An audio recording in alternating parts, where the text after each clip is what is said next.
महायुद्ध में कभी पुतिन भारी पड़ रहे हैं तो कभी यूक्रेन के राष्ट्रपति ज़ेलेंस्की, और इस बीच दोनों बारी बारी से अपने हर हथियार इस महायुद्ध में आजमा भी रहे हैं। व्लादिमीर पुतिन ने अपने तबाह होते टैंकों को बचाने के लिए रणभूमि में अब एक नया टैंक उतारा। इस टैंक में यूक्रेन की जमीन को दहला देने की क्षमता है, ताकत है। अचूक मार और बेहद तेज प्रहार वाले इस टैंक को अभी तक पुतिन ने बचा कर रखा था, लेकिन अब जब यूक्रेन रूसी टैंकों के कब्रगाह में तब्दील होने लगा तो पुतिन को मैदान जंग में टर्मिनेटर उतारना पड़ा।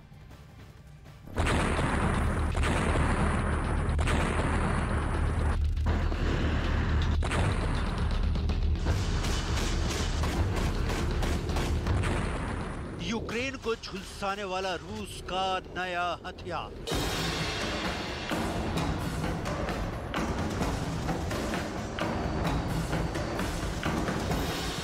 वो हथियार जिसका तोड़ यूक्रेन के पास नहीं है।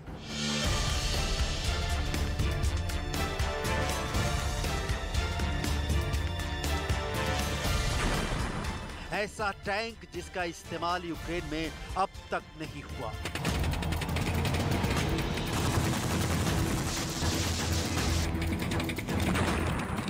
यूक्रेन की रणभूमि में पहली बार रूस ने उतारा टर्मिनेटर।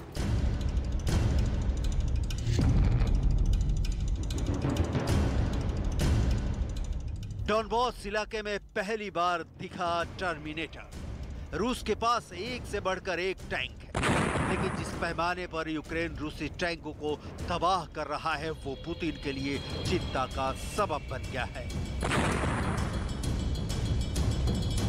लिहाजा पुतिन ने अपने सबसे बेहतरीन टैंकों में से एक टर्मिनेटर को युद्ध भूमि में उतार दिया है। बताया जा रहा है कि बीएमटी टर्मिनेटर टैंक को तो सीधे राष्ट्रपति पुतिन के आदेश पर तैनात किया गया है।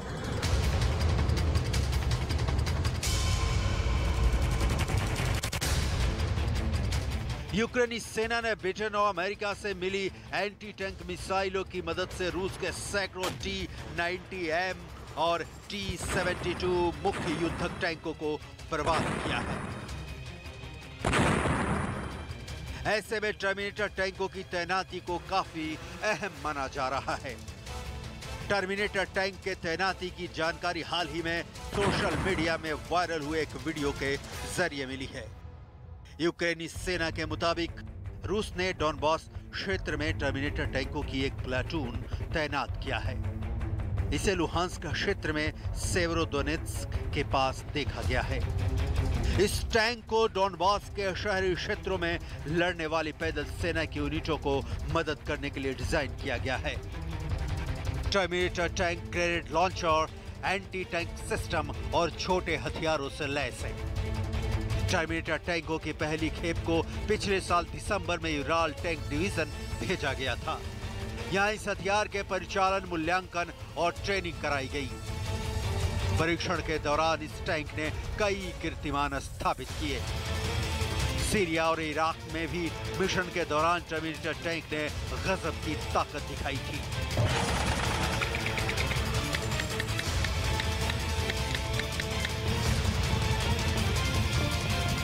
टैंक की मारक क्षमता और उबड़ खाबड़ इलाकों में इसके इस्तेमाल को देखते हुए रूसी अधिकारियों ने सेना में terminator tank support fighting vehicle की एक रेगुलर कंपनी को स्थापित करने का निर्णय लिया। इसके बाद 2022 की शुरुआत में ही टर्मिनेटर टैंक को औपचारिक रूप से रूसी सेना में तैनात किया गया था। बीएमटी टर्मिनेटर एक टैंक सपोर्ट फाइटिंग व्हीकल है। यह टैंक गोले बरसाने के साथ दुश्मनों के हेलीकॉप्टर और कम स्पीड से उड़ने वाले विमानों को भी मार गिराने में सक्षम है। टर्मिनेटर के नाम से मशहूर यह टैंक शहरी क्षेत्र में लड़ाई के दौरान अपने दूसरे साथी टैंक और आर्मर्ड फाइटिंग व्हीकल को नजदीकी सहायता पहुंचाता है, जिससे दुश्मनों के हेलीकॉप्टर, ड्रोन या कम ऊंचाई पर उड़ने वाले दूसरे हवाई जहाज निशाना नहीं बना पाते हैं। BMT-72 टैंक को पहली बार 2013 में रूसी आर्म्स एक्सपो में प्रदर्शित किया गया था।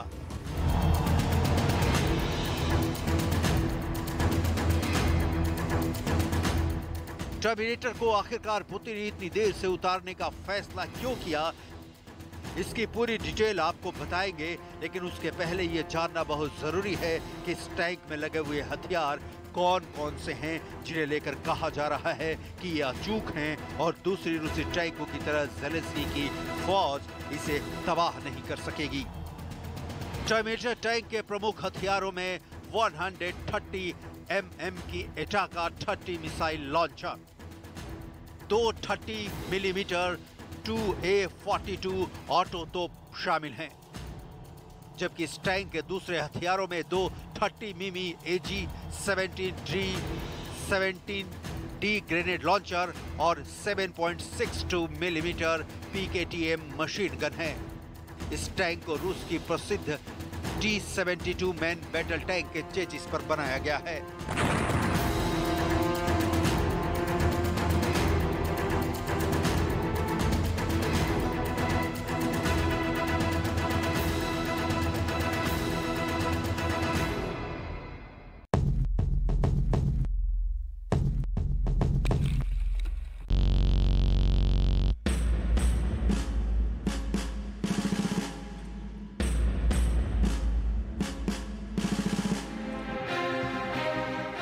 ऐसे में माना जा रहा है कि यूक्रेन में रूस के कब्जे की योजना अपने प्लान के मुताबिक काम नहीं कर रही है।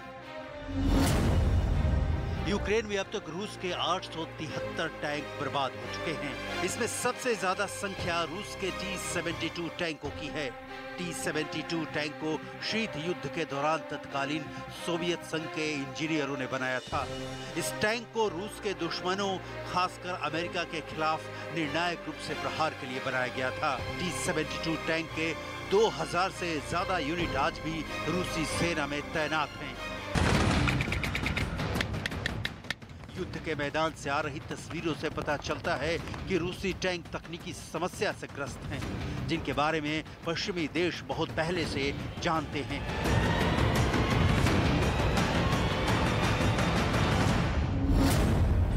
इसे तकनीकी भाषा में जैक इन द बॉक्स प्रभाव कहा जाता है। समस्या यह है कि आधुनिक पश्चिमी देशों के टैंकों के उल्टा रूसी टैंकों में गोला बारूद को बुर्ज के भीतर रखा जाता है। यही बात रूसी टैंकों को अत्यधिक असुरक्षित बनाता है, क्योंकि दुश्मन के गोले का डायरेक्ट हिट टैंक के अंदर चेन रिएक्शन शुरू कर देता है, जो अंदर मौजूद पूरे जखीरे में आग लगा सकता है। इसी के कारण रूसी टैंकों के बुर्ज हवा में उड़कर दूर गिरे हुए दिखाई दे रहे हैं। तो क्या टर्मिनेटर इस समस्या पर विजय प्राप्त कर सकता है, क्योंकि इसकी भी डिजाइन दूसरे रूसी टैंकों की तरह ही है।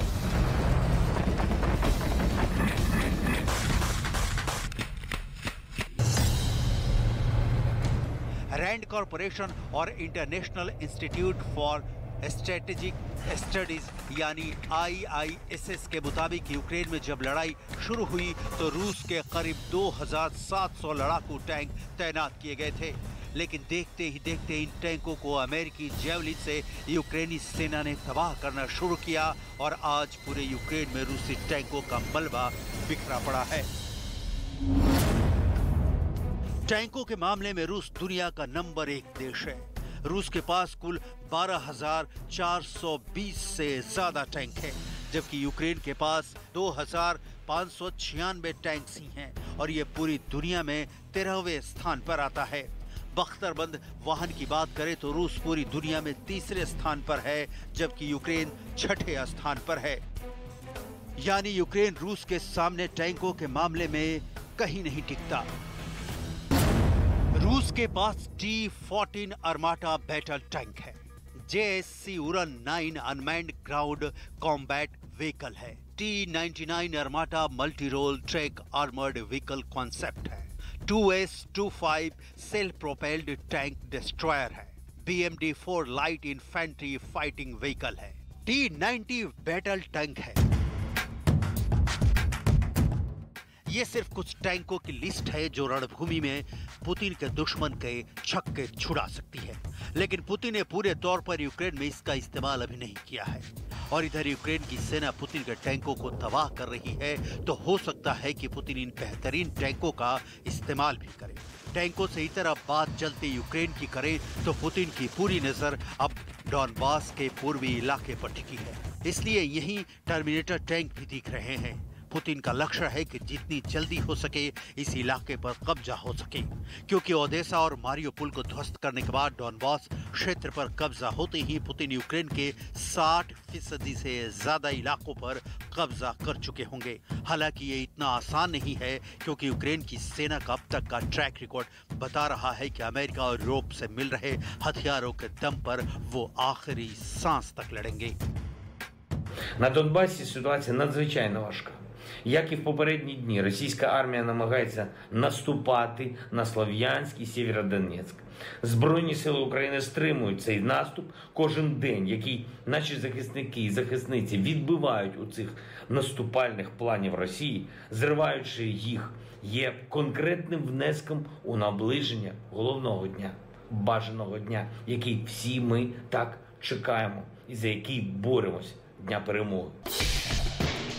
ज़ेलेंस्की चाहे जितनी भी कस्में खा लें, पुतिन रुकने वाले नहीं दिख रहे हैं। ज़ेलेंस्की सैनिकों की संख्या भी बढ़ा रहे हैं और विदेशों से आने वाले हथियारों की खेप भी बढ़ाई गई है, लेकिन रूसी फौज के ताबड़तोड़ हमले से यूक्रेन दहल रहा है। ज़ेलेंस्की खुद बिखरते यूक्रेन की दास्तान सुना रहे हैं। Я хочу нагадати, що за час повномасштабної війни російська армія зруйнувала вже 1873 заклади освіти. Це колосальний масштаб втрат. Але коли з тобою об'єднана Європа, американське лідерство і весь вільний світ, можеш подолати і це. यकीनन अमेरिका साथ है, पूरा नेटो ज़ेलेंस्की के साथ है। ज़ेलेंस्की को सहानुभूति मिल रही है, लेकिन देखने वाली बात यह है कि रूस किसी भी कीमत पर नेटो को अपने पड़ोस में क्यों कर स्थान दे। अमेरिकी हितों का पोषण करने को ललाई ज़ेलेंस्की भी समझते हैं कि नेटो में शामिल होने से रूस को खतरा होगा, लेकिन बावजूद इसके ज़ेलेंस्की पुतिन की बात मानने को तैयार नहीं, क्योंकि ज़ेलेंस्की जिद पर अड़े हैं। उन्हें भरोसा है कि आखिरकार पुतिन की सेना वापस लौट जाएगी और ज़ेलेंस्की युद्ध में विजेता साबित होंगे। शायद यही वजह है कि बर्बाद हो रहे देश कमांडर इन चीफ ज़ेलेंस्की अब इस बात से इनकार कर रहे हैं कि रूस पर हमला करेंगे।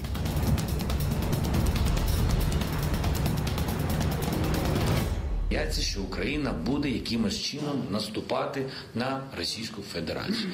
Хочу всім нагадати, що війну ми ведемо саме на своїй території. І навіть якщо хтось з країн Європи або світу звик, що Донбас – це окупована територія Росією і вже звикли до того, що там роздали російські паспорти, то ми хотіли б сказати, що це не дуже добрі звички. Це наша територія, і ми йдемо крок за кроком і будемо йти, щоб звільняти нашу територію. Ми просто не можемо. ज़ेलेंस्की की जिद का नतीजा पूरी दुनिया देख रही है और इस बीच यूक्रेन के आम लोग बेबसी और लाचारी के आंसू बहा रहे हैं। Но для нас, как великовозрастных, мы возвращаемся по той простой причине, что мы можем убежать. Там очень много с маленькими детьми. Маленькие детьми, 1, 2, 5 человек в квартире, и жить им негде, поэтому вряд ли вернуться. महायुद्ध के 90 दिन होने चले और अब आलम है कि कीव का किला अब भी सुरक्षित है, लेकिन जिस तरह से पिछले 10 दिनों के भीतर पुतिन की नीति ने यूक्रेन की तस्वीर बदलनी शुरू की है, लगता है जल्दी ही इस युद्ध का नतीजा निकलेगा, लेकिन कब तक कह पाना मुश्किल है। पुतिन युद्ध भूमि में लगातार नए नए हथियार उतार रहे हैं। उधर ज़ेलेंस्की को भी विदेशों से नए नए हथियार मिल रहे हैं। मतलब महायुद्ध में नेटो और रूस दोनों अपने अपने हथियारों का जैसे परीक्षण कर रहे हैं। लगता है जैसे इस बात की तैयारी हो रही है कि डायरेक्ट नेटो और रूस जब भिड़े तो दोनों को पता हो कि उनके कौन से हथियार कितने कारगर हैं और इसी के मुताबिक उनका इस्तेमाल हो। ऐसे में पुतिन को शायद अब लग रहा है कि उन्हें अपने बेस्ट टैंकों को यूक्रेन में उतारना ही होगा।